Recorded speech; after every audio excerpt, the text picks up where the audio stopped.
Happy Monday to you. Happy Monday to you. Happy Monday to P34. Happy Monday to you. Hi everybody, how are you? Good. I like what you've done with your hair. It's amazing, well done. Now, did I see that it was Ishal's birthday at the weekend?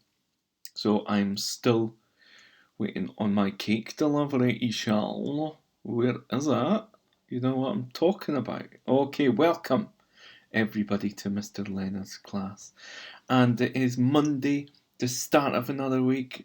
Some of you eagle-eye people, I know that Ryan saw yesterday that we are meeting someone today at 11 o'clock.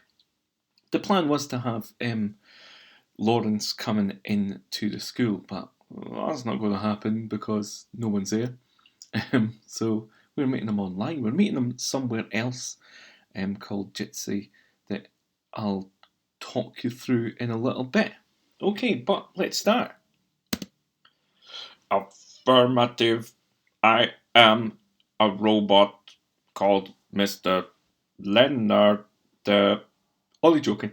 That was an amazing impression of a robot, but it's actually just me. Yeah, so as I've just said in the previous slide, today we are meeting a STEM ambassador. So if you're not too sure what STEM stands for, it stands for science, technology, engineering, and maths. I know you all know that now. Also, I like to put the A in there for art because you can't be a STEMist without being creative, I don't think. So we are meeting someone who is a scientist today, and a technology engineer and mathematician today, all of them in one. We are meeting someone called Lawrence Malloy, and he is a data scientist, a software engineer, and a STEAM curriculum author. STEAM, there's that A in there, science, technology, engineering, art, and maths. Today, when we're speaking to him, I want you, P34, to think up some amazing questions. I'm going to tell you a little bit about it in the next slide, what I would like you to do. But this is just an introduction to Lawrence and what we're having a look at. So as I said, we're meeting in somewhere called Jitsi. So that is the URL in there. If you type that into your browser, you should be able to get to it no problem. If it does ask you for a password, it is P34Rocks. Now, if you are on a mobile device, meaning an iPad or a phone, you might need to download an app, but you don't need to log in. So it's not like Zoom where you need to log in. You can just add. Now, you need to put in a nickname if you want to chat, which I would like you to do. You don't need to put your own name in. It's a bit like Kahoot. You can put your first name in. Please do not put your full name in. Just put your first name in or a nickname. And that is happening at 11 a.m. today. Not 11 p.m., okay? 11 a.m. in the morning. So I will see you in a few hours for that. But here's what I would like you to do. The learning intention for this bit was in the school was to be able to create a poster profile of a contemporary scientist. And so I'm trying to see if we can do it online, which I'm pretty sure that we will be able to. So let's have a look at some poster profiles. Not about science, but just a poster profile, just to see if we can get some ideas. Look at this one up here that I've just put up. It's a little bit small. I will put these on Teams so you can see it. This is a poster profile all about rivers. As you can see, there's a picture there with an animated character. It looks like it's the start of another fact file, but this is the front page. But I chose this one because it's interesting to look at. It's eye-catching. It draws you in right away. And you've got on it the speech marks with the seagull and the animated person at the bottom there. And it says there, the Severn, Thames and Trent are the longest rivers in Britain. So that's a good fact right away. And it's eye-catching, it's nice to look at. So that's a good one. Let's have a look at another one. This is about Michael Morpurgo, the author. Now, this is a good one because it looks like it's been done on Word. You have got access to Word, you can have a look at Word, but I'm not telling you you need to do it like that. There's many different ways to do it. Different software you can use. You've also got PowerPoint on there and you've got different things, but you've also got just pens and pencils and paper, which is equally as good. But this one here is, I like the colours of the blocks on there. There's a picture of him. There's some of his books. It's nice to look at. There's some information there, but there's not too much information there. You don't want your poster to have lots and lots and lots of information. You just want the important facts on it. Here's another one here. Top facts. How many do you know? This is about... Oh, I'll tell you what. I'm not going to tell you what this is about. I am going to wait and see if anybody can guess what it's about, who this is about. One of the reading groups should be able to tell us right away. He was a fighter pilot during World War II. You might be able to say, oh, I remember that. But if you have a look at that, again, same as the Michael Morpurgo one, it's nice to look at, isn't it? There's lots of different colours there. There's lots of writing. And look at the sentences. For example, he was a fighter pilot during World War II. It's just very short and snappy. It doesn't tell you anything more about it, but it's just a little profile. So it doesn't need to be lots and lots of information, just snappy little things to get your reader's attention. And if we look at this last one here, this is about giraffes. And this has been done on paper, which is perfectly fine. I love the handwriting in this one. So you can spend some time cutting out giraffe pictures there. If you're a good artist, you can draw things about lawns, about robots, about software engineer, about whatever we discuss at 11 o'clock today. So these are the few examples of what the posters look like. Yeah. So first of all, you need to have the information. If I was to say to you, I want you to write a profile about Lawrence Malloy, the data scientist, where would you start? You don't know any information about him. That's why we're meeting him today. So you can find out the information.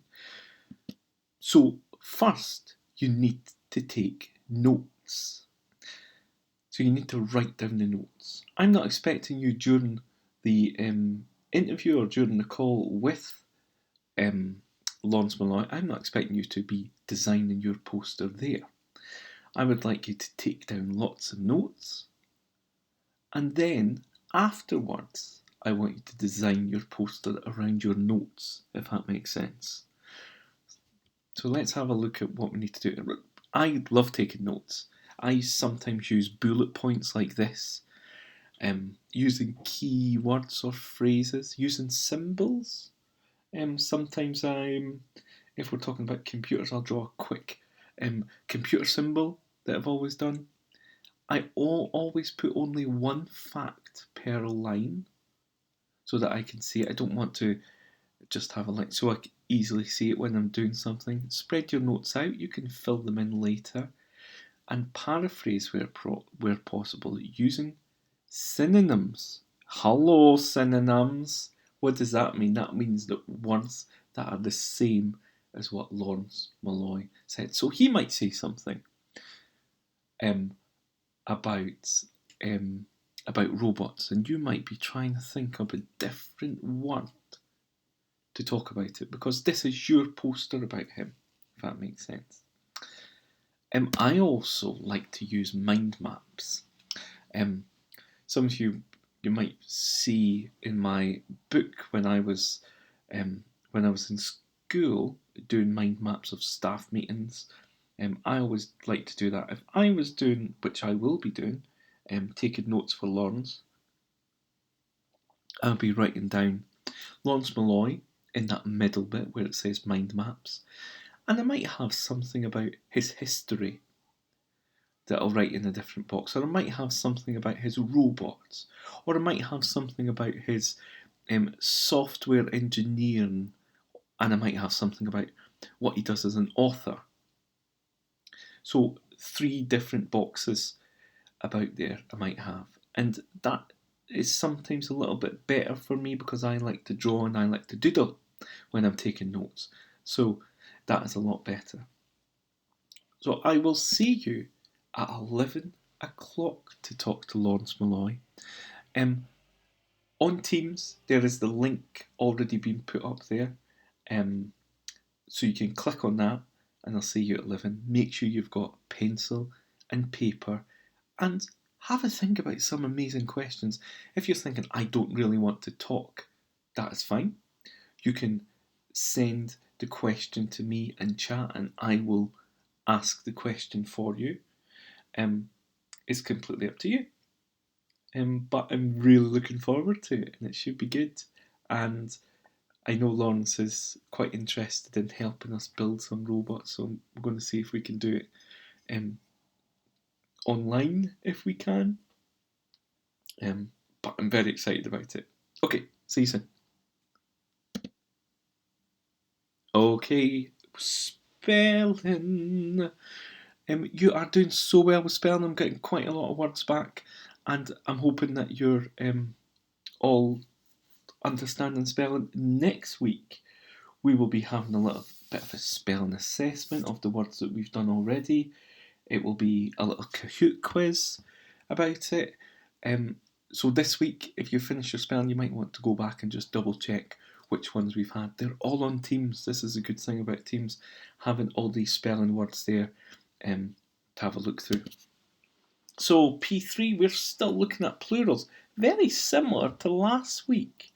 We're looking at words ending in CH and just adding ES this week. So words ending in CH and making them plural, more than one, by adding ES. So for example, teach becomes teaches and church becomes churches. Yeah? So lots of, okay. Same thing as last week. You're going to be finding your own plural spelling words. Yep, 10 of them would be great. P4, we're still looking at suffixes, meaning the end. You've got 2 rules today. I thought I would put them both together because they make sense, both together. So words or verbs with the ing show things that happen in the present tense. Have a think about that. So verbs, doing words, with ing, show things that happen in the present tense. Show things that are happening now. Yeah. So burning, something is burning, is happening now. Yeah. So ing happening now. Verbs with ed at the end show things that happened in the past tense. Happened in the past. Happened before. Something was burned yesterday. Something was burned an hour ago. So it happened before. So P4 this week, I would like you to try and find 5 verbs with ing to show things that happen in the present tense, and 5 verbs with ed that show things that happen in the past tense. Also, P4, I would like you to put them into sentences. See if you can write them down into sentences. That would be great. So just to clarify, again, you're creating your own spelling words. P3, your CH to ES words. I would like 10 of them. Can you put them in your own sentences? Challenging. And P4, you are looking at ing verbs that mean present tense, and ed that mean past tense. 5 of each, please. That would be great. And can you put them in a sentence? That would be amazing. Thank you very much. So we're going to have a bit of a grammar check week this week, because we've got a little while to the end of the year,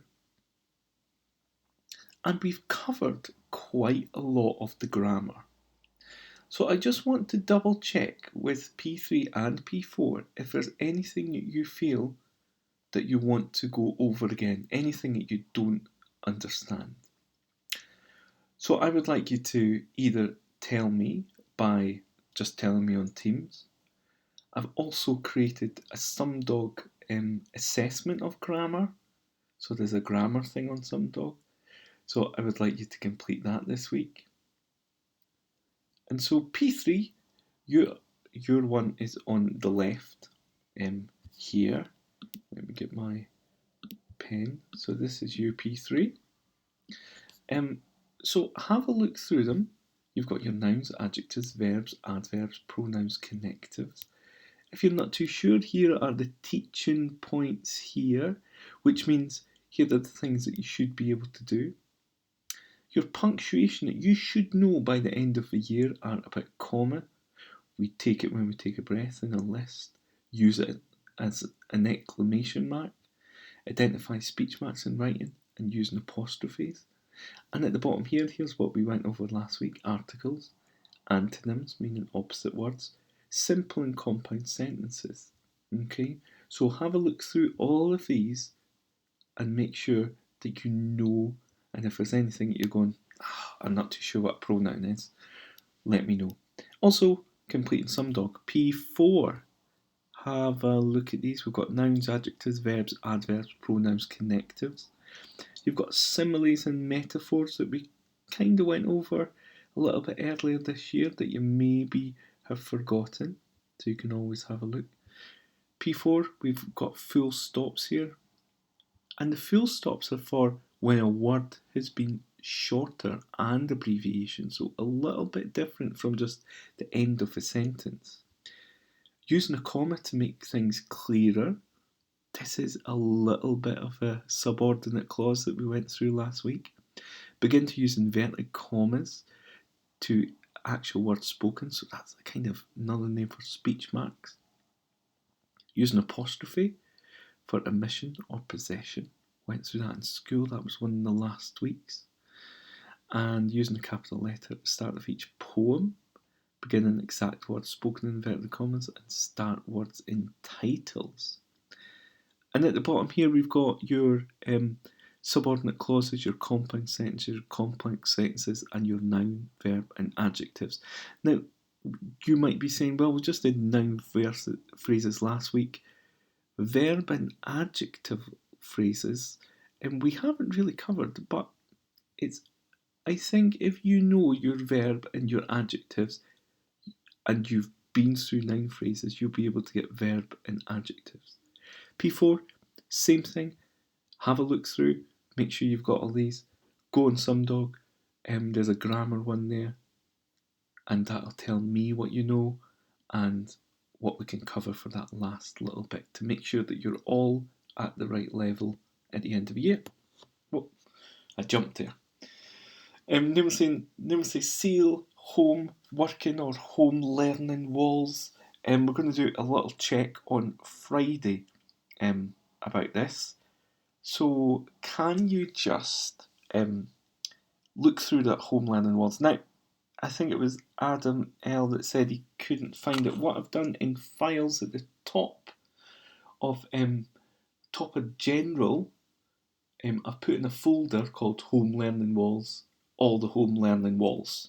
So they're chapter 7, chapter 8, chapter 9. Okay. Have a look through them. You can maybe start at chapter 7. Go through them. Do you know them all? If there's something you don't know, tell me and I can help you. going through everyone to make sure that you understand them.